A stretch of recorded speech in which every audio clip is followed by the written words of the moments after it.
दर्ज हुए हैं तो उसकी कॉपी नहीं मिली है किसी को नहीं मालूम अभी तक कि उस एफआईआर में क्या है, कौन सी धाराएं कौन सी नहीं है। जब ये लड़कियां मेडल जीत के आती हैं तो हम सब ट्वीट करते हैं, सब कहते हैं कि हमारा गर्व है। सारे जितने भी नेता हैं हम इंक्लूडेड इसमें, हम सब कहते हैं कि ये सबसे बड़ी बात है, देश के लिए अच्छा है, ये है, इन्होंने देश का गर्व सम्मान रखा है। और आज जब सड़क पे बैठी हुई हैं, जब कह रही है कि हमारी बात सुन लीजिए, हमारे साथ गलत हुआ है, तो कोई सुनने को तैयार नहीं। मैंने आपसे, आप बार बार यही कह रहे हैं, मैंने आपसे कहा ना, अगर एफआईआर दर्ज हुए हैं तो कम से कम इनको दिखाना चाहिए कि क्या है, कॉपी देनी चाहिए। मैं आपको पुलिस का स्टैंड बता रहा हूँ। पुलिस का ये कहना है कि 2 एफआईआर उन्होंने इंडिविजुअली दर्ज किए हैं। एक पॉस्को एक्ट, क्योंकि एक माइनर लड़की है, उसकी शिकायत पर पॉस्को एक्ट की धाराओं में दूसरी जो है छेड़खानी के आरोप में, जो कि सीनियर महिला पहलवानों ने की है।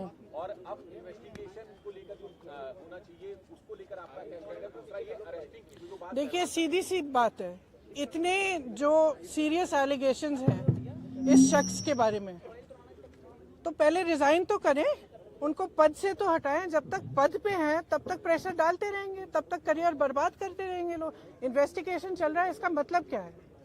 मतलब क्या है? अगर वो आदमी उसी पद पे है जहां सबसे ज्यादा पावर है सबके ऊपर, सारे प्लेयर्स के ऊपर, इनके करियर को बर्बाद करने के लिए, इनको तंग करने के लिए, प्रेशराइज करने के लिए, तो फिर आप कैसे कह सकते हैं कि एफआईआर इन्वेस्टिगेशन? क्या मतलब है इसका? पहले रिजाइन करिए, उसको हटाएं पद से, उसका पावर तो लीजिए। जिस पावर, जिस सत्ता ने उसको इनेबल किया है कि वो ये सब करे, पर पहले वो तो हटाइए। पहलवानों को ये भी कहना है कि क्योंकि रूलिंग पार्टी के सिटिंग एमपी हैं और इस वजह से भी कार्रवाई में देरी हुई है। आपका देखिए, जो मैं सुन रही हूँ, जो मुझे बताया गया है, और मैं पूरी तरह से बिलीव करती हूँ, क्योंकि ये लड़कियां जो हैं इतनी मेहनत करती हैं, इतनी ट्रेनिंग के लिए, इतने शोषण इनको देखने पड़ते हैं, इतना करना पड़ता है एज इट इज़, अपनी फैमिलीज़ के लिए, परिवार के लिए, देश के लिए, प्रदेश के लिए इतना कर रही हैं, तो कुछ कह रही हैं कि इनके साथ, और एक नहीं कह रही है, बहुत सारी ऐसी लड़कियां हैं जिनके साथ ये सब हुआ है।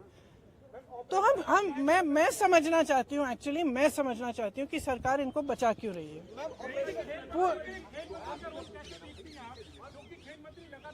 बातचीत कर रहे थे, एफआईआर कभी भी हो सकती है, हमने कई राउंड की बातचीत करी।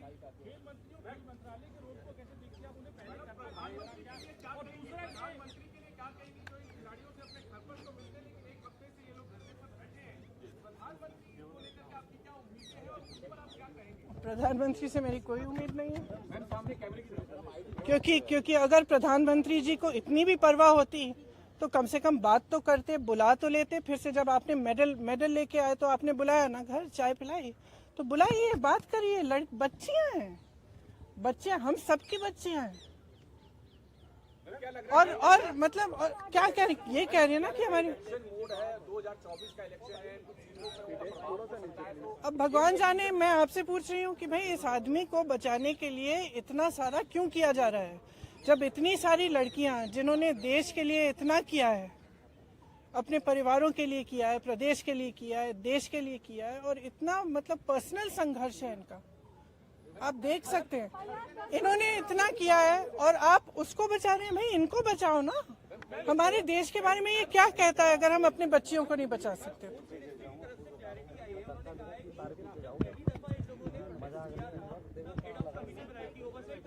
देखिए, आप भी जानते हैं, हम भी जानते हैं कि कमेटियां क्या होती हैं। बात टालने का काम होता है कमेटियां। हम कमेटी बना रहे हैं, आप कमेटी के साथ बात कर लो आप, और फिर बात खत्म। यही चाहती है ना सरकार। क्यों? चाहे आप उत्तर प्रदेश के एक गांव में देखिए, चाहे कहीं पे भी देखिए, जब महिला का शोषण होता है तो सरकार मौन हो जाती है, चुप हो जाती है। उस बेचारी महिला को हर जगह जाकर एफआईआर दर्ज नहीं होता, एफआईआर दर्ज होता है तो उसकी कॉपी नहीं मिलती। ये कोई नई कहानी नहीं है, लेकिन इन लड़कियों में इतना दम है, इतना आत्मविश्वास है और इतनी करेज है, ब्रेवरी है कि ये लोग खड़े हैं और कह रहे हैं कि हम ये होने नहीं देंगे। तो पूरा देश, मैं आपको बता सकती हूँ कि प्रधानमंत्री जी पहचाने नहीं पहचाने, इनके मंत्री पहचाने नहीं पहचाने, इनकी सरकार पहचाने नहीं पहचाने, पूरा देश इनके साथ है, पूरा देश। और सिर्फ ये सरकार उस आदमी को बचाना चाहती है। सबसे पहले उस आदमी को उस पद से हटाइए, सबसे पहले। मामले में कई लूपहोल हैं और राजनीति भी है। ये तो सब देखिए, जैसे ही महिला खड़ी होती है सारे लूपहोल निकल जाते हैं, तमाम ऐसी अफवाहें फैलाई जाती हैं, उस महिला को भी के बारे में भी उल्टी सीधी चीजें कही जाती है, हमेशा आपने देखा है। लेकिन देखिए ये संघर्ष करने वाली महिलाएं हैं, इन्होंने एज इट इज बहुत फेस किया हुआ है और ये फेस करेंगी, ये मुझे समझ में आ रहा है। इसके अलावा यूपी में कई है। आपने तो बहुत पूछ लिया। ऑपरेशन शीश महल में टाइम्स नाउ ने दिखाया कि अरविंद केजरीवाल ने अपने घर में 44 करोड़ उन्होंने खर्च किया सिर्फ इंडिया डिजाइन। देखिए आपको पोलिटिसाइज करना है ये सब, नहीं तो मैं चली जाती हूँ, क्योंकि इसीलिए मैं, यही तो बात है। तो एक्शन तो तब होगा जब पब्लिक प्रेशर आएगा। फ्रैंकली आज ये स्थिति है कि पब्लिक इनके साथ है, पब्लिक प्रेशर डाले। मैं इस देश की हर एक महिला को, हर एक लड़की को कहना चाहती हूँ, ये लड़कियाँ अकेली खड़ी हैं यहाँ, आप इनके साथ खड़े हो और इनकी आवाज़ को आप बुलंद करो, क्योंकि जब तक आप खड़ी नहीं होंगी तब तक कोई एक्शन नहीं होगा। इस मामले को निपटने की कोशिश होगी, उसके बाद कुछ नहीं होगा। तो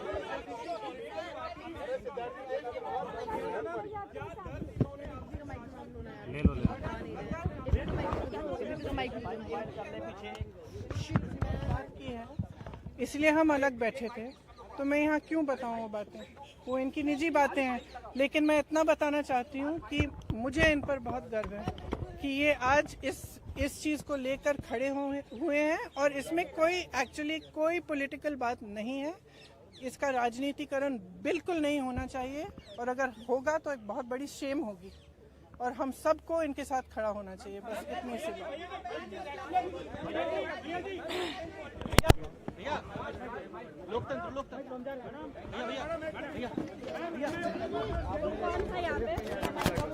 मारना ही कोई पकड़ के रुक के मैडम बिल्कुल मारना।